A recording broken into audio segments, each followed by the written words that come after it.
Welcome back once again to the Zach Carpenter Show here on the Bear Network. I'm your host, Gary Ownbey. We talk about Bradley Central boys basketball for the final time this basketball season, being joined by our head coach, who's been with us all season long, doing our weekly shows. I first want to thank you for being here. I know you've got things to do and you're busy and so forth and all that, and especially during the season, you're planning and looking at film and stuff like that. But it's appreciate you taking time. I know the people who watch our shows enjoy that too, and usually we'd have players here, but this is just Coach and I talking and just sort of kick things around and see, how you think things went. You're closing out your second season here as a head coach. You played here. When did you graduate, Bradley? 2000. 2000. So you're on one of the teams that went to state finals. Yeah, I think we were the first one in quite a while to make it there. I think since we won the state in '62. Yeah. That's the last time we went to the finals. We've been to state a time or two since then. But Coach, it's been a fun year. We've had some really, really good games, some good competition here and away. Some of the best crowds, continually. I mean, huge crowds. One of the best attended seasons we've had in many, many years.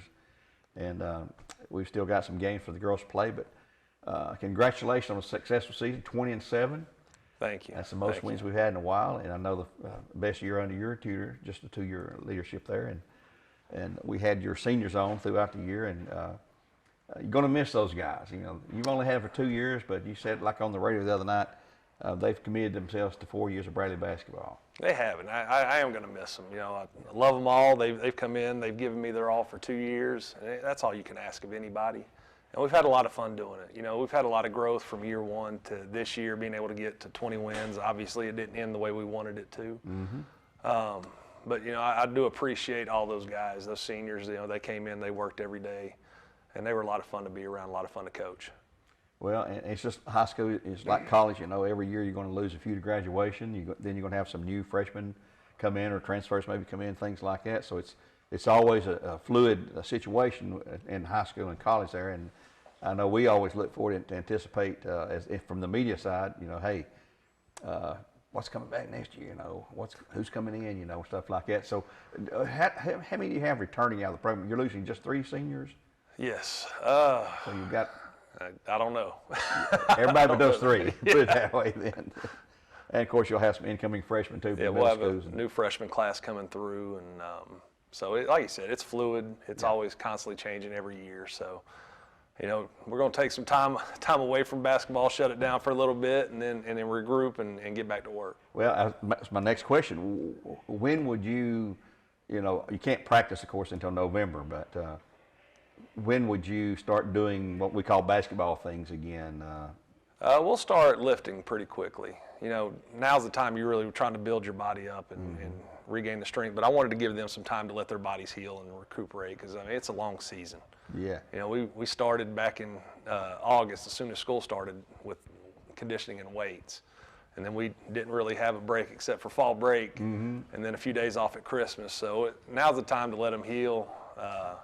Let their bodies rest a little bit before we really get back after it. Looking at your schedule from this past year, do you see that schedule? I know you're going to have a different district, which that's a huge, huge change. First time we've been District 6, District 8, District 10 throughout the years, District 11, going back many, many years. Been in District 5 now for, 25, 30 years, I guess. With sort of the same exact group of opponents like McMinn County and Cleveland High School, and then Walker opens up a school. So we got Walker Valley in there since 2000, 2001, I guess it was. Ray County's come and gone. East Hamilton's come and gone.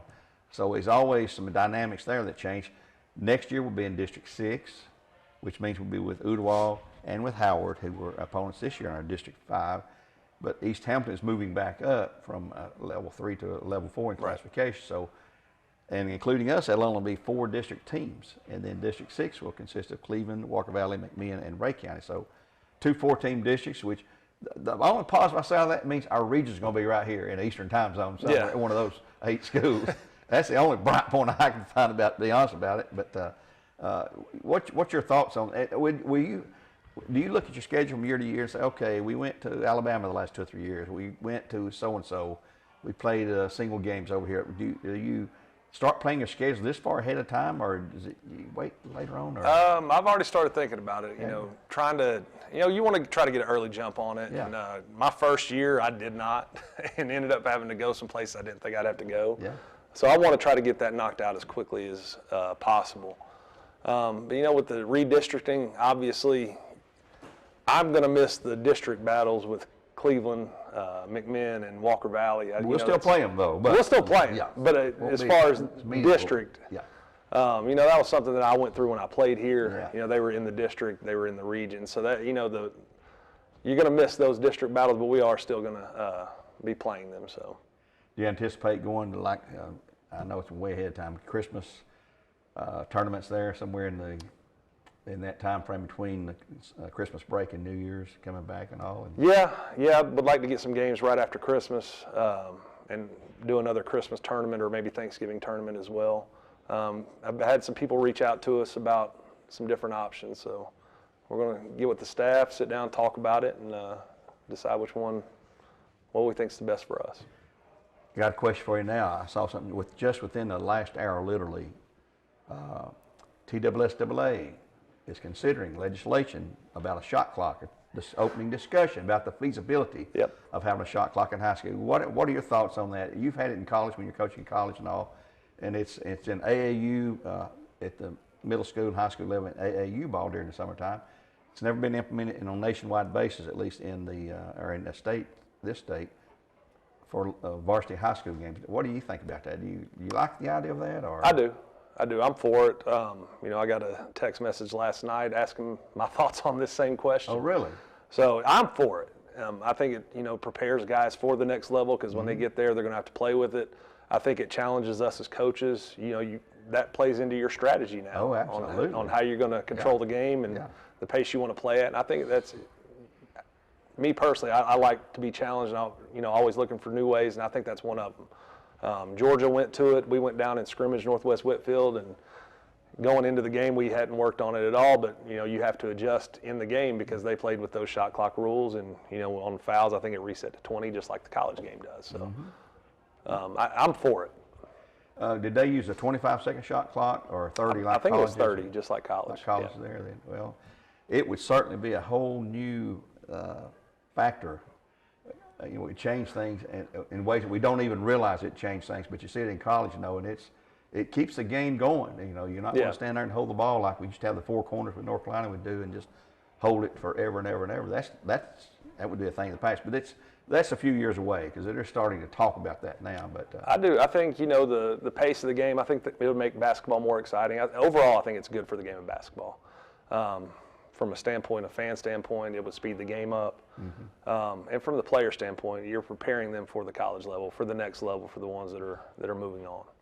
Well, I guess now that the season's over for you personally, you can take some time away from being in the gym like I know you're in there every day during the season, long days after school, and weekends and stuff. And even when you have a fall break or something, you're still in there going after it. And you and your wife and the little one can enjoy some family time again, and It is. Well, it's actually my wife's season now, so she's coaching volleyball at Lake Forest. So now it's going to shift where I'm going to get the baby. I'm babysitting now. So. Oh, well, I didn't realize that. So she's on staff down there, I think, at Lake Forest too. Yes, she is. I did not know she was a volleyball coach there. Well, there's a lot of things going on, and we had your staff this year consists of Jordan Ollison, who's been with you both years. And we didn't know who Jordan was at all before he came here, and you didn't either, actually, as it turned out. But he's been a real good fit, I think, for the program, and he works good with you. Let me ask you something, Chris. I've been meaning to ask you this all year long. We call timeout, and the three of you go out there, and you have a little huddle between you and Colby and him before you even go to the bench to talk about the players, even to the players, because you're either if you're on a run, they've called timeout, or they're on a run, and you've called timeout, sort of to quell that. What is the strategy there? What are you all talking about, if you can share that with us? Yeah, I'm just trying to get their opinion on anything. It's hard to do mid-game, midstream, so now that we have a timeout, we can break a little bit. Okay. Hey, what do you guys see? Is there any changes we need to make? Do you see anything we need to do differently on defense, offense? Just a quick, let them tell me their opinion on things and if we need to go in a different direction. And so that's all that is right there. Well, and I know I've talked to both of them numerous times, and talking to you too. You respect their opinion, because if you didn't respect their opinion, you didn't need them. Yeah. Why have assistant coaches if you don't listen to what they're saying? Because they see things from a different point of view sometimes than you do, and it happens so dynamically quick on the floor out there that you got to have two or three people thinking, hey, they're killing us here, they're killing us there. We're not executing our offense or not doing our thing on defense, things like that. So it makes a difference. It does, and I got a great staff.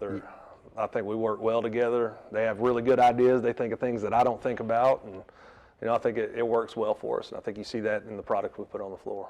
Oh yeah, I think people appreciate that too. And of course, Jordan oversees the JV team, and you got Kobe with the freshman team. Mm-hmm. So you sort of split up there, and it's just fun to watch all of those guys. And those guys, their main job, we have a scoreboard for a reason, to win games. Yeah. That's why we keep a scoreboard. But their main jobs are preparing those guys like Kobe. I got a bunch of freshmen here who are newbies to the system. You got to train them in the Bradley way, so to speak, of doing things. What kind of sets we run in offensively and defensively. And Jordan on the JV side, well, they've got a year under the belt probably or something like that. And then, hey, let's get them up here now and prepare them for varsity action, so that when you get them on the varsity team, pretty much know what we expect. It's just a matter of getting it out of them, and we keep going back to that one word, execution. Execute. You do your thing there. Yeah, and we still got to continue to get better at the execution side of it. And I tell my guys from day one, like, listen, you're gonna make mistakes. I get it, and I can live with your mistakes. Just make them going hard. As long as you're playing hard, we can work through the mistakes. And I think they've done a good job of that. One of the biggest things one of my biggest pet peeves is not going hard, and I think our guys, for the most part, do a pretty good job of playing hard and just getting after each other. So, well, as a lot of coaches tell you, errors of effort are different than errors of mentality. If you're doing the right thing and doing your best in the right way and hustling all the way, it's a lot different there. But where do you see and I'll tell you something, I'm putting him on the spot here. Jordan Allison, saw him Sunday. You know him better than I do. I'll put my money on the Bears being a state tournament next year. That's a lot to live up to. So Jordan, it's out there, buddy. I'm challenging you now. Well, that's your expectation. That's your goal. Yeah. I mean, obviously, you want to get to Murfreesboro, playing the Glass House, competing for a state title. I was fortunate enough to do it when I was a player. It's a special thing to be able to go over and experience that, and I want all these guys to be able to experience that. Well, we hope they can, and goodness gracious, here we are. We're February 28th, the last day of the month. And blink of an eye, it'll be basketball season again. No, I know it. A lot of time between here and there, it seems like.